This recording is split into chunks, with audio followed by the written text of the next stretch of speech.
رکھنا چاہیے کہ آج حکومت نے اپنی شکست، اپنے اس کیس کی کمزوری، اپنے اس کیس کی جو ہے بالکل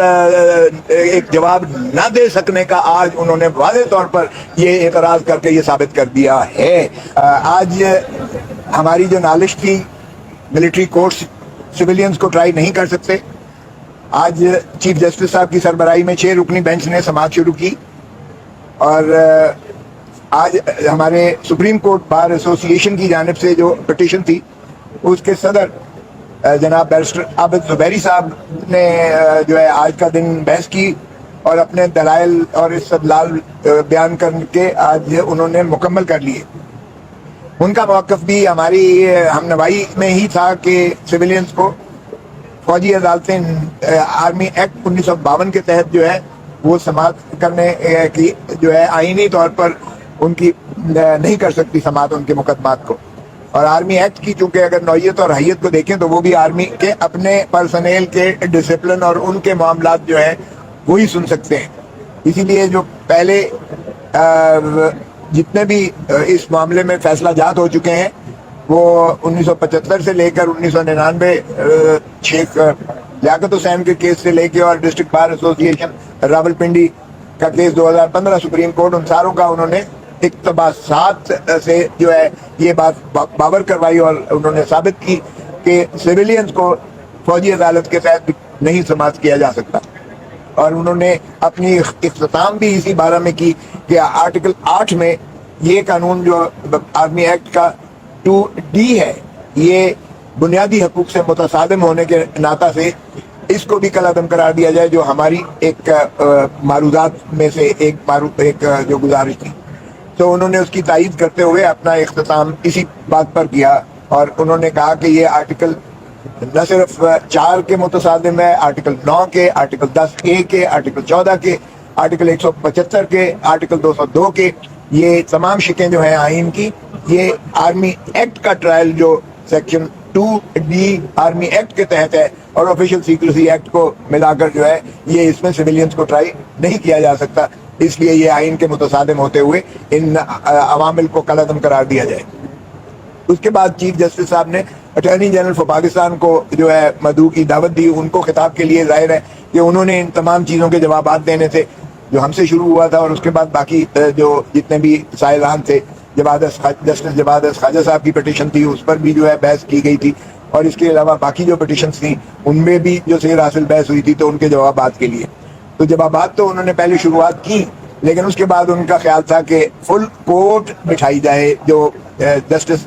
آفریدی صاحب کا جو ایک نوٹ تھا اس کو انہوں نے پڑھ کر سنایا اور کہا کہ مناسب یہی ہوگا کہ فل کورٹ بٹھائی جائے۔ تو فل کورٹ ہم نے خود بھی استدعا کی تھی فل کورٹ کی، اور اس پر جو ہے جسٹس میڈم عائشہ ملک صاحبہ کی جانب سے آبزرویشنز آئیں، اور جسٹس منیب اختر صاحب کے بھی طرف سے آئیں کہ یہ باتیں جو پہلے آپ نے کیوں نہیں کیا، اب ساری جب بحث ختم ہو گئی ہے، سائلان کی پٹیشنرز کی بحث اختتام کے بعد آپ یہ بات کر رہے ہیں۔ اور جسٹس عائشہ ملک صاحبہ نے کہا کہ آپ کو کیسے پتہ ہے کہ چیف جسٹس صاحب نے تمام موجود سپریم کورٹ کے جج صاحبان کو سے مشاورت نہیں کی یا ان کو بینچ کا حصہ نہیں بنایا، جس کی بات میں خود چیف جسٹس صاحب نے بھی وضاحت کی، کیونکہ ہمارا موقف یہ تھا کہ بجائے اس کے 7-5 3-2 3-5 یہ جھگڑا ختم ہونا چاہیے۔ یہ ایک ایسا ایشو ہے جس پر ہم خود چاہتے تھے، اور 2 وجوہات تھیں۔ نمبر 1 یہ تھا کہ سارے جج صاحبان کو ہم اکٹھے بٹھائیں، اور ہم نے اس حد تک کامیاب ہوئے کہ سینئر پیونی جج صاحب جو ڈیزگنیٹڈ چیف جسٹس ہیں وہ بھی بینچ کا حصہ بنے، اور دوسرے جو سینئر موسٹ جج تھے سردار طارق مسعود صاحب وہ بھی بینچ میں بیٹھے۔ ہم نے انتہائی اس میں ایک مسرت کا اظہار کیا کہ چلیں جتنے میسر تھے، آفریدی صاحب تھے، جسٹس منصور علی شاہ صاحب تھے، یہ سارے جو ہے آگے، اس سے جو ہے ایک خوبصورت بینچ بن گیا، اور بینچ سے جو ہے وہ تمام جو افواہیں تھیں وہ دفن ہو جاتی تھیں کہ یہ سب جج صاحبان مل کر بیٹھ کر فیصلہ کر رہے ہیں۔ کسی کی ذاتی تو نہیں تھی، نہ اعتزاز احسن کا کوئی ذاتی نالج تھی، نہ میری کوئی ہے۔ ہم تو پبلک انٹرسٹ میں یہ کہہ رہے تھے کہ پاکستان کے عوام کو ان کی جو بنیادی حقوق ہے اس کا تحفظ ہی اس طرح ہو سکتا ہے کہ ان کو جو ایکسپوز نہ کیا جائے فوجی عدالت۔ اور دوسری بات میری ذاتی جو ایک اور خواہش یہ تھی کہ فوج کو اس چیز سے باہر رکھا جائے تاکہ فوج اس متنازع مسئلے میں نہ پڑے، کیونکہ فوجی عدالتوں کو نہ بین الاقوامی طور پر تسلیم کیا جاتا ہے نہ مقامی طور پر تسلیم کیا جاتا ہے، کیونکہ فوجی عدالتیں جو ہوتی ہیں وہ جج صاحبان کوئی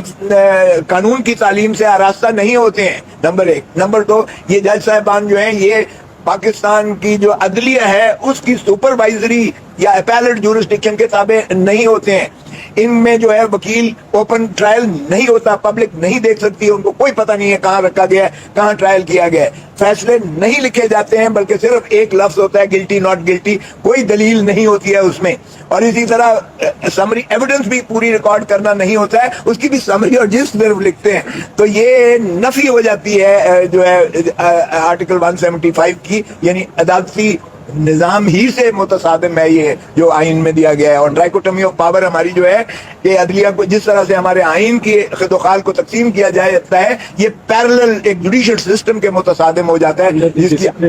یہ اور ڈسپلن جو ہے یہ عدلیہ کے اس میں نہیں آتا ہے، بلکہ یہ آرمی کمانڈ انہی کی اپنی کے آتا ہے، اپیل بھی انہی کی اپنی ہے، اور الٹیمیٹ اتھارٹی بھی chief of the army staff ہے۔ تو اس لیے جب پہلے ہی کور کمانڈر سارے دے چکے اپنا کہ ان امپیچبل ایویڈنس، ارریفیوٹیبل ایویڈنس ہے، اور کمانڈر فارمیشن آف کمانڈر جب پہلے ہی سارے پاکستان کی جو ہے عسکری قیادت وہ مل بیٹھ کر یہ کہہ گئے کہ ناقابل تردید شواہد جن کو جھٹلایا نہیں جا سکتا، تو ظاہر ہے اس کے بعد کیا ایک کرنل یا ایک بریگیڈیئر کیا انصاف دے گا، اور اس کی ہائرارکی میں اپیلٹ اتھارٹی یا آرمی چیف صاحب کیا اس کا دیں گے جب فتویٰ پہلے ہی دے چکے اور انہوں نے یہ کہہ دیا۔ اور تو اس لیے ہماری نظر میں یہ بھی تھا کہ فوج اس سے مضبوط ہوگی اگر فوج ان معاملات سے باہر رہے گی سویلینز کے۔ یہ سویلینز کے معاملات جو ہیں عام عدالتیں اس کو ڈیل کریں، اوپن کورٹس ہو، وکیل پیش ہوں، ان کی اپیل جو ہے